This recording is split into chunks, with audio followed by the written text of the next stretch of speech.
Good morning, everyone. Welcome to the Identity Edge with Anne-Marie and Lucy. Good Morning, morning, Lucy. everyone. Good morning, Anne-Marie. So welcome everybody. So today I was listening to a podcast. One of my daughters was a gymnast, so I've always been immersed in the world of gymnastics. And there's a young gymnast called Niall Wilson who used to compete for the UK team. And I was listening to his podcast and he was talking about lost time. So he had 4 or 5 years ago, he left gymnastics and he said those 4 or 5 years have been lost.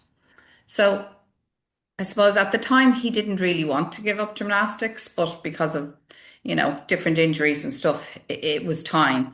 And he said the next day when he woke up, he was going like, what will I do? He Mm. had no plan. He said his identity up to that had been, I am a gymnast. That's what he identified himself as.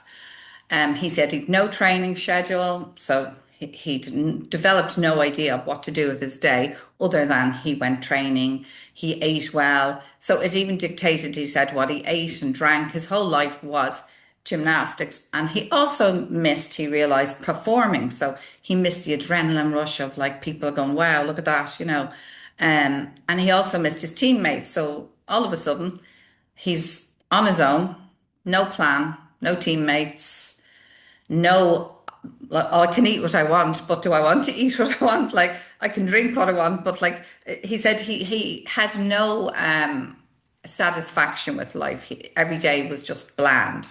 Yeah. And so And that he can be so calls them the reflective, lost. can't it? Yeah, that can be so reflective of like humans when we just move from role to role. Like, kind Absolutely. of a Yeah. mum who's like I would talk about, when they don't want to go to the recycling center with you anymore. I always think of Yeah. it that way because when your kids are small, no matter where you're going, they want to go. They're all in. All they want to Everything's do is right. be with you. But then they get to a point where they absolutely have no interest in going anywhere with you. So you're on your own. Your role Absolutely. changes I in mean, their lives. And it's like, how do you manage that transition from role to role? And yeah. how do you manage yourself in that? And that's like a lot of the Simon Sinek work. And he talks about finding your why. So looking at what's your purpose, what is Yeah. the thing that's really important to you? Because then being a gymnast or being a mum or all of those things are what's. They're the different roles and the different Sure. things that you do in your life. So they can change, but your why Mhm. remains the same. So it's as you move from place to place, it's how you stay aligned to the thing that's important to you, although the role changes. Yeah. I mean, I made a big decision earlier this year, um, I mean, I've stayed in the same job, I'm doing the same work, but I'm not within the same group. Mm. And it was it was a difficult decision. But like that, I looked at my whys, and for me, because I'm now a grandmother, I'm not interested in doing anything that doesn't support, I suppose, myself, my family, my mental health, their mental health. Because Mm. if my mental health isn't good, then that transfers to all the people who live with you and your extended family and all. And like, I think when you get to certain points in life, anyway, you realize what is really, really important. And I suppose they are your whys once you realize, well, why am Yeah, I doing this? Like, yeah, I mean, I've always known why I was doing this. Most jobs that I did, I mean, I love what I do now, but in the past, I didn't love being an accountant. But why I did it was to support my family. And yeah, I just happened to be naturally good at it. And it wasn't, I didn't intensely hate it, but mm, I'm very good at doing, if something is serving a purpose, I'll do it. Like if I had to go out tomorrow and wash tables or drive a bus or whatever, I would do it because I know the reason behind it. yeah. Um, And like for me, my why statement that I've worked on is to listen with heart, head, and gut. So we build meaningful connections with ourselves and others. And yeah. that's why I'm a life coach. So that's one of the whats. It's how I show up as a parent when I'm my best self. It's how I Mhm. show up as a partner, as a friend, in the different roles in my life. When I show up with that in mind, then Yeah. I'm at my best self because building connection is, I believe, one of the core fundamental things that keeps us healthy and well in our lives. And I can do that in lots of different roles and in lots of Sure. different ways. Mhm. So what I do can shift around. It's why I'm involved in charities I help out and work in. It's why I work as a life coach. So they all serve my why. So they're interchangeable. So it's like if that young athlete had had his why, maybe then he could have shifted Yeah, more easily. absolutely. Yeah. And I think that when you're like he's been in something from the time you're 3 or 4. Yeah. Somebody else is providing your why. And do you know what I mean? It's just like you're on a path and you're just like following that path. You're not Yeah. thinking about why you're doing it. It's Yeah. just Exactly. autopilot, isn't it? And that Yeah. speaks to something that's happening for an awful lot of people at the moment. They're getting caught in all these different roles that they have, but they're experiencing a drift because they've moved away from realizing the purpose and why they started things out. Like people who Yeah. started out, like I was talking to somebody there a little while ago who had started their business, loved what they did, but the everyday work of it as it was growing, it had grown beyond them. It had grown beyond Yeah.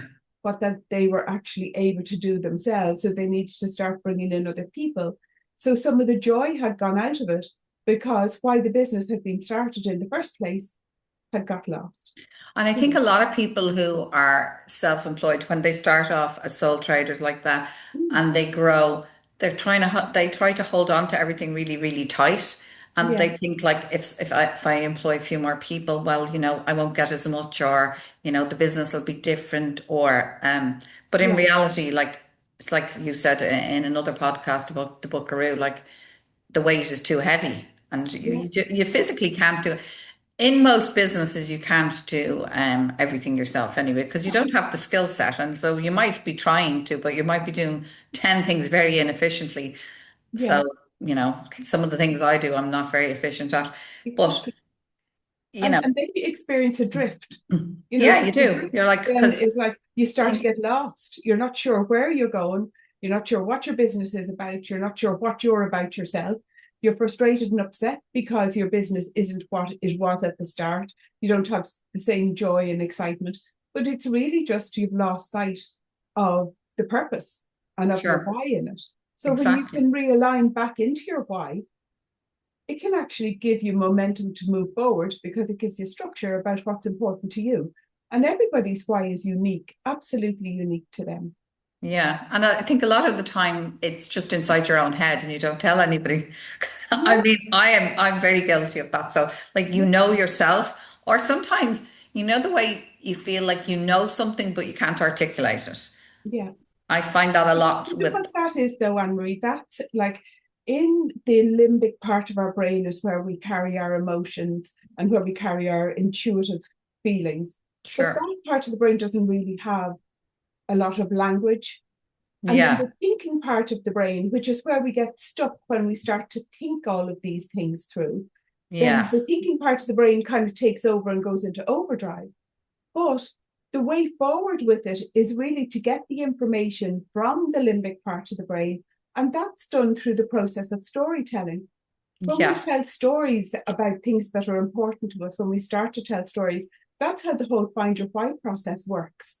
Because Yeah. it connects that limbic part of the brain with the neocortex, which then allows those two parts of the brain to Trying give to each talk other to each other. information and talk to Yeah. each other.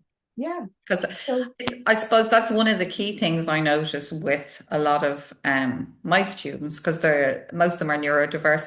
So they're not big fans of the left side of their brain at all anyway. So they're much more visual and in the imaginative part.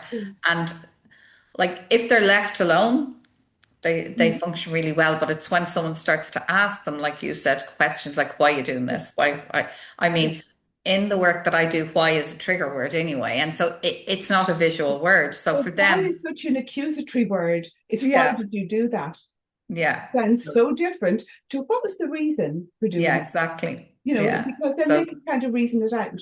But I suppose to kind of finish ourselves up for our 10 minutes, to think about like all the different hats that people wear, or even think about it in terms of the little buckaroo. What are all the different little pieces that are Stressing you out. stressing you out. All those different little But you things. don't sometimes, I Yeah, think but you're if you right. had People one don't of them at a realize. time, yeah, if you had one at a time, you'd be fine. But all piled together, it's not the straw that broke the camel's back, it was the Black. heavy load that he was carrying already. So, Exactly. Yeah. So yeah, that's our little thoughts for today. I hope you enjoyed it, and we'll be back soon with another podcast. Have a great day, everyone. bye.